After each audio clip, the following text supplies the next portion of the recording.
बहुत पुरानी बात है, आज से लगभग 45 साल पुरानी। तब मैं नया नया डाक बाबू हुआ था। एक कोई छोटा सा कस्बा था जहां मेरी पहली पोस्टिंग हुई थी। नौकरी मिलने की खुशी भी थी और घर छोड़ने का दुख भी।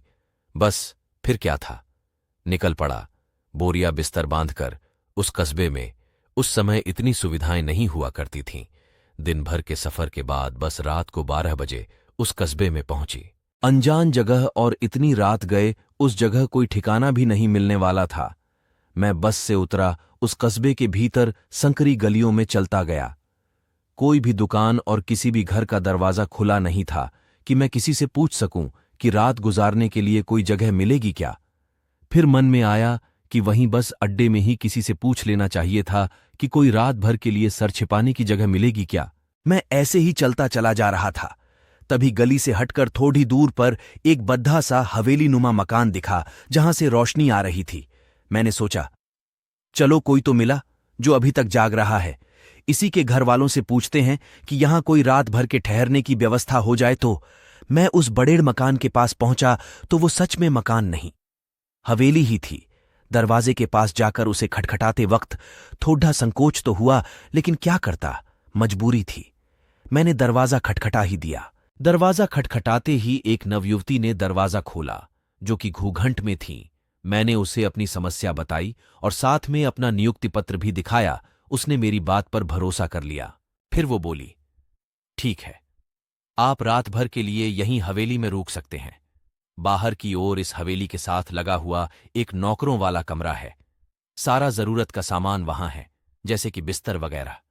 बस मैं आपके लिए उस कमरे में पीने का पानी रख देती हूं और कुछ जलपान की व्यवस्था कर देती हूं। मैंने कहा, इसकी कोई आवश्यकता नहीं है, आप सिर्फ पीने का पानी रख दीजिए और वो कमरा बता दीजिए कहाँ है। बस वो ही बहुत होगा मेरे लिए। इतना क्या कम है कि रात भर के लिए सर छुपाने की जगह मिल गई। वो बोली, ऐसे कैसे, आप हमारे मेहमान हैं, पहली बार पधारे हैं, बिना कुछ खाएं कैसे सो जाएंगे। अभी आपके लिए कुछ लाती हूं। और इतना कहकर वो चली गई। थोड़ी देर बाद कुछ बेसन के लड्डू और नमक पारे लेकर मेरे सामने हाजिर हुई। बोली, लीजिए, आप जलपान ग्रहण करें, मैं अभी आपके लिए पीने का पानी लेकर आती हूं। और थोड़ी देर में वो एक छोटा सा मटका लेकर हाजिर हुई। थोड़ी देर खड्डी रहकर बोली, एक बात कहनी थी आपसे। मैंने कहा, कहिए। वो सकुचाते हुए बोली, ये पत्र मैंने अपने पति को लिखा है, वो परदेश गए थे पढ़ने, अभी तक लौटे नहीं हैं। आप तो डाक बाबू हैं, क्या ये पत्र आप मेरे पति तक पहुंचा देंगे। मैंने कहा, क्यों नहीं। और वो पत्र मैंने उससे ले लिया और वो चली गई। मुझे रात को बहुत गहरी नींद आई। सुबह किसी शोर से मेरी नींद खुली। शायद रोड पर कोई नगरपालिका का कर्मचारी झाड़ू लगा रहा था। मैं बाहर आया। वो आदमी मुझे देखकर चौंक गया। मैंने उससे पूछा, क्या हुआ।